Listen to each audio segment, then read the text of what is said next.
Oui, nous avons besoin que la pédagogie et la psychologie aillent de pair si nous voulons pouvoir réellement, comme je le souhaite, agir contre les inégalités, vaincre le décrochage scolaire, agir contre toutes les formes de désaffiliation scolaire, mais aussi et plus généralement agir pour le bien-être des élèves et de l'ensemble de la communauté éducative.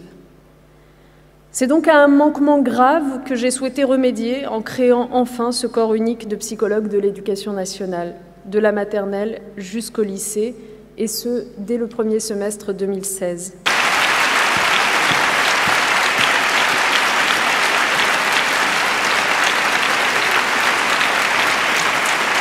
Quand on se fixe comme objectif, comme nous l'avons fait, qu'une majorité d'élèves accèdent à un diplôme de l'enseignement supérieur, la priorité, c'est d'accompagner les étudiants les plus fragiles, ceux qui ont moins de moyens, moins de bagages, moins d'entourage, et ce, dès le lycée. Deuxième enjeu, majeur pour la vie quotidienne des étudiants, tous doivent pouvoir se loger. 40 000 logements étudiants seront pour cela créés ou réhabilités d'ici 2017. On a la chance dans notre pays d'accueillir quelques 300 000 étudiants chaque année, étrangers je veux dire. Donc c'est un atout, évidemment, ça fait rayonner la France. Donc on souhaite les accueillir dans les meilleures conditions possibles. Et cela passe pour ce qui nous concerne par des guichets uniques comme celui que nous venons de visiter. Il en existe désormais 26 partout en France.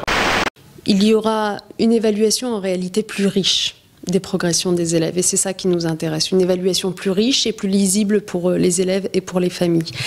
Donc cette évaluation plus riche, elle sera faite de quoi? À la fois de notations telles qu'on les connaît sur les disciplines au quotidien, dans l'année scolaire, et en même temps d'une évaluation de la façon dont l'élève acquiert progressivement dans sa scolarité les compétences, les connaissances, la culture exigées par le socle commun.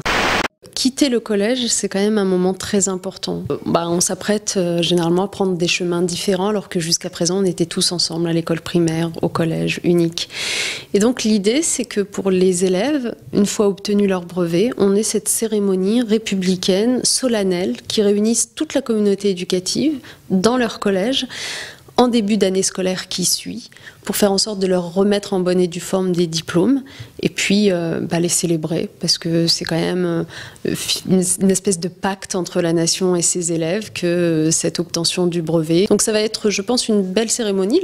Insistons quand même sur le fait que c'est la première fois que sur l'ensemble du territoire, ce livret scolaire est unique, uniforme, c'est-à-dire que, par exemple, imaginons que votre enfant déménage au cours de sa scolarité, eh bien vous aurez le même type de bulletin, le même type de livret scolaire, quelle que soit la ville où vous vous installez. C'est très aisément compréhensible pour les parents, avec en effet les évaluations par matière, et puis des évaluations sur la discipline, l'absentéisme, les projets menés. Des enseignants formés, donc des ressources adaptées. Oui, le plan numérique a ces deux axes solides et complémentaires. Et ces deux axes nécessitent évidemment un troisième, celui d'équipements performants et de connexion à très haut débit. Et ça, c'est grâce à vous, grâce à la qualité de service que fournissent les collectivités, que les enseignants peuvent mettre en œuvre une pédagogie par projet, des dispositifs de classe inversée ou de travail collaboratif. Là encore, la notion de service public, c'est celle qui implique notre engagement à tous. Je me réjouis de la signature de la convention à laquelle nous allons procéder tout à l'heure, qui met en lumière notre comité des partenaires. J'ai fait un rêve. Oui, vous voyant prendre la parole sur l'éducation, j'ai fait le rêve qu'en ce début d'année scolaire, vous commenceriez peut-être votre question par souligner que la rentrée scolaire s'était fort bien passée partout sur le territoire, y compris dans votre département. Et puis il y avait une troisième raison, c'est le plan qui va être publié, qui l'est aujourd'hui, sur la condition de vie étudiante. Et je remercie les ministres d'avoir engagé cette concertation et d'avoir permis qu'il puisse y avoir aujourd'hui cette publication et donc cet engagement.